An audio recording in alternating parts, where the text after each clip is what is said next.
Свадьба! Свадьба! Я вас поздравляю с этим замечательным событием. Будем готовиться вместе. Наверняка вам предстоит очень много хлопот. Машина, ресторан, гости. Тетя Валя из Тамбова. Ее обязательно нужно пригласить. Без нее свадьба не свадьба. Не забудьте сходить в ЗАГС. Это непременнейшее условие.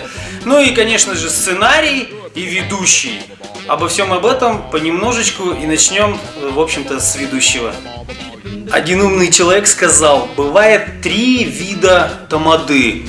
Хороший тамада, плохой тамада и пьяный тамада. Ну, пьяный это не про нас, а вот по поводу плохой и хороший. Вы знаете, это как обед. Кому-то нравится погорячее, кому-то нравится борщ, кто-то любит сациви и так далее, и так далее. Поэтому главное, мне кажется, для тамады, это чтобы, когда гости уходили с мероприятия, они обязательно подходили к тебе и говорили: дай визитку.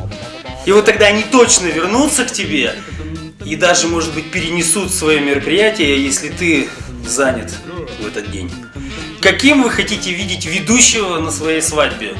Это мужчина, это женщина, это вдвоем мужчина и женщина. В любом случае, это должен быть корректный человек. Он должен уметь общаться с любой публикой. Он должен находить выходы из любых сложившихся ситуаций. Он должен быть опытным. Он должен выглядеть так, как вы составили сценарий. Обязательно нужно с ним пообщаться, поговорить. Нужно быть с ним на одной волне. Нужно понимать друг друга. И тогда на свадьбе у вас будет просто все замечательно. На Руси говорили: свадьбу играть будем. На мой взгляд, это очень правильное выражение, но прежде чем что-то играть, нужно написать сценарий. И я вам сейчас расскажу одну историю, очень типичную, когда люди ищут ведущего, они поступают примерно так. Вот как раз звонок. Алло, алло, да, занимаемся, да, свадьбы проводим, да. Что?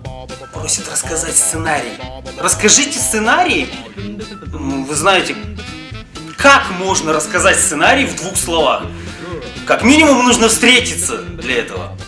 Если в 2 словах, то это примерно так: начало, застолье, танцы и финал. Ну вот здесь-то как раз и начинается самое интересное, потому что, чтобы составить сценарий, нужно как минимум видеть список ваших гостей, пообщаться с вами, кто вы, что вы, чем вы увлекаетесь, гуляли ли вы вообще на свадьбе, видели ли вы, что это такое.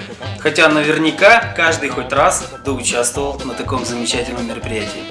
В одной умной книге написано, что каждый гость должен получить то, зачем он пришел на свадьбу. Дядя Вася любит петь песню «Ах, это свадьба!» Ну и так далее. Дядя Вася обязательно должен спеть эту песню, иначе он уйдет с мероприятия немножко недовольным. Девчонки мечтают выйти замуж и думают, что если они поймают букет, то обязательно это случится очень скоро. Значит, нужно кинуть обязательно букет. Молодежь, которая любит потанцевать что-нибудь посовременнее, для них нужно обязательно составить специальный плейлист. И еще родители, которые неизвестно себя как поведут на свадьбе, они могут заплакать, они могут начать говорить. И нужно так сделать, чтобы эта речь была именно в том ракурсе, в котором задумали мы с вами. Как-то так примерно бывает, когда мы составляем сценарий, и каждый раз это всегда неповторимо.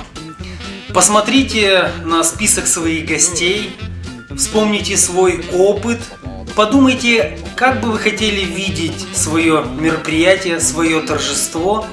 Звоните, не стесняйтесь, пообщаемся, придумаем что-нибудь интересное. Любви вам, удачи. Заслуженный работник культуры Удмуртской Республики Владислав Фролов.